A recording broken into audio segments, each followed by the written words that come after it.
all human and we all make mistakes. We have a tendency to panic when the clock is ticking down. I mean, it's stressful.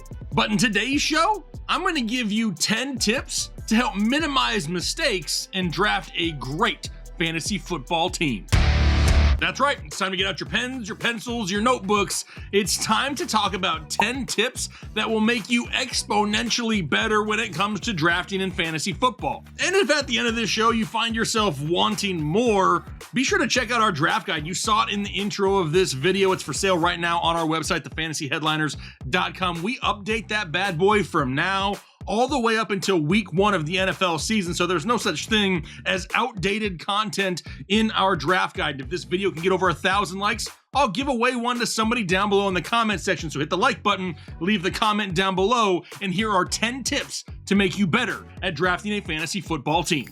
And the number 1 tip is gonna be this: don't wait until your draft is a day away to do some damn research. Now, I get it. You may want a little bit of a break after last season, right? A little bit of time to decompress. That's cool. No big deal. But the last thing you want to do is just show up to your draft and rely blindly on some rankings from somewhere. And that's coming from a guy who has his rankings in a draft guide that I'm trying to promote and sell to you, the audience. You have to have a decent idea of what has happened all offseason if you really want to make better choices during your fantasy football draft. There's nothing wrong with being informed. Now, sure, our off-season videos will give you all the information you need, but I understand you're not going to see every single one of them. Some of you are, and we greatly appreciate that. But for the most part, a lot of people won't, and I get it.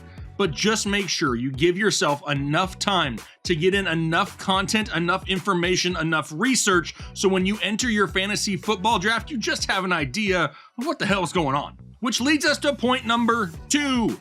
Show up to your actual draft. I don't care if it's in person, online, just none of this auto draft BS. And I don't care if it's worked for somebody that you know in the past. It only worked for one of 2 reasons. 1, they're lucky as hell, or 2, a bunch of clueless league mates that basically just let them have the season, because there's no way that should ever be the best possible options. Heck, if I'm being honest, you should be the first person into your draft room when it opens. I know some of y'all's buttholes just puckered up out there and was like, what the fuck is he talking about? I'm not doing that. Well, you do it for this reason. It's the next tip. It's to fill the queue. And I know you've heard me say that before on this show. Take advantage of the queue. It's a tool and a helpful one at that. This is what I do normally. I wake up on draft day. I take a dump. I have a cup of coffee. I log into my fantasy football draft room. I take my ranking sheet and I list them into my queue.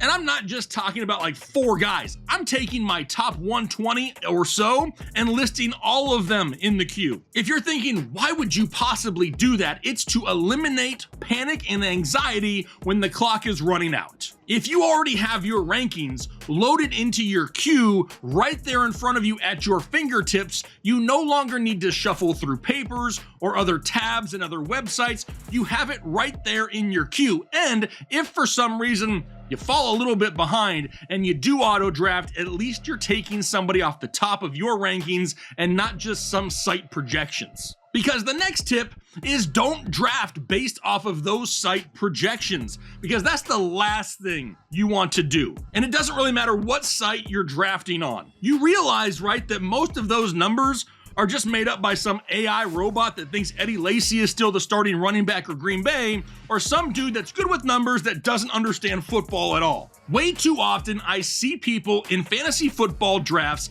that just draft the guy at the top of the list because it says he's going to get 1,400 yards and 8 touchdowns. They have no idea what the hell he's going to get. You got to draft your guys, and this is why it's so important to be informed and have your research ready to go on draft day. The next tip, how about don't rely on off-season ADP? If you don't know what ADP is, you're already behind the 8 ball. It's average draft position. It's about what number or so players are going to be drafted. But like we mentioned earlier, people panic. They make stupid picks. It's your job to capitalize off of said stupidity. Now, you may have mocked for months, and 2 rounds into your home draft, you are completely lost. And that's because your buddy Kevin didn't read a damn article all offseason and is just drafting names because he recognizes them.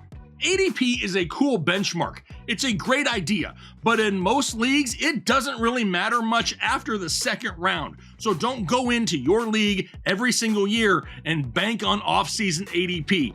Use it as kind of like a guideline, but don't be absolutely married to it. Next up, limit early round risk. I follow what I like to call the 1 in 4 rule. That's 1 risky selection every 4 rounds. I don't care what round you use it in, as long as you're only taking 1 risk every 4 rounds. This will limit volatility to your overall lineup. You don't want a lineup full of risk, because if you take too much risk and it doesn't pan out, your season will be over before it even starts. Take a risk now and again. Try to find those high upside players that you can get at a discount. Just don't load your entire roster with them. On to the next tip though. Monitor position depth throughout the draft. How many players are left at the positions of need for your roster?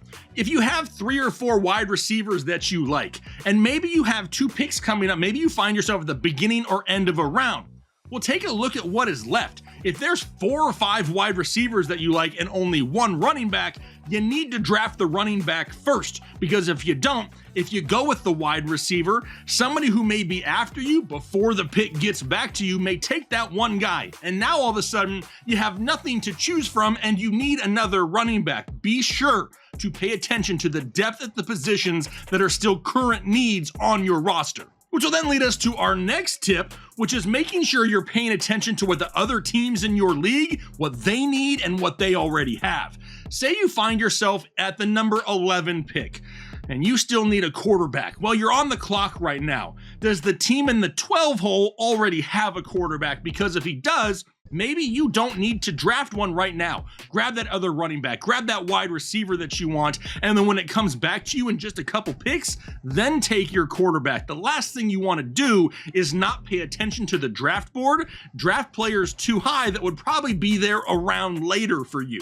Which will then lead us to the next tip, which is not to worry about bye weeks. I still see comments down below in the comment section like, I'm worried about so-and-so and so-and-so because they got the same bye week. I don't care about bye weeks when it comes to fantasy football. Why is that? I will go 13-1 if it means that I can draft the best players possible if I lose that 1 week where they're all on a bye. I don't care about bye weeks. I'm trying to build the best team that I possibly can. I'm not just going to avoid a good player because he has the same bye week as somebody else on my roster. I'm still going to get him for like 90% of my fantasy season anyway. I want to capitalize on that. I'm not going to worry about bye weeks ever. All you have to really do is be sure in season that you're paying attention to your bye weeks. I don't care how good you draft, you're going to have a guy on the very bottom of your bench that's probably somewhat expendable. That's the guy that you can drop and add players with to cover said bye weeks. But that'll also lead to the last tip here on this list, number 10. You do not need to draft multiple quarterbacks, kickers, or defenses in 1 quarterback leagues. Now, obviously, if you play Superflex, if you play 2 quarterback leagues, that is a different story. But for everybody out there that still plays in 1 quarterback leagues, don't draft multiple guys. There's like 25 startable fantasy quarterbacks this year. The last thing you want to do is have one rotting on your bench or drafting 2 of them way too early and then you lose out on position depth somewhere else. Play the waiver wire when you need to. When your quarterback's on a bye, find somebody in a good matchup. When your kicker's on a bye, find somebody kicking on a high-powered offense that's kicking indoors. For defenses, no way am I carrying 2 defenses. So many players at one position, 11 on the field at a time, we never know when injuries are going to happen. I'm not carrying 2 defenses and taking up a roster spot that can be filled by a high potential upside running back or wide receiver. Maybe a guy who's an injury away, give me that guy 10 times out of 10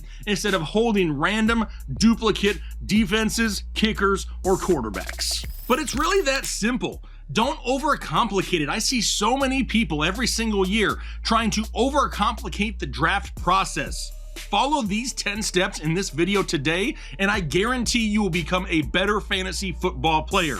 Once the season starts, there's another laundry list of items that you'll need to be sure to follow to make sure you give yourself a successful season, and you better believe a video like that will be dropping here in the coming weeks, in the coming months, so be sure to stay subscribed so you don't miss out on these league-winning tips, so you can walk away with your fantasy football trophy, your cash prize, your bragging rights, whatever it may be. If you enjoy that type of content, do me a favor, hit the like button. Remember, we've got a like goal of 1,000 likes to get a free draft guide down below.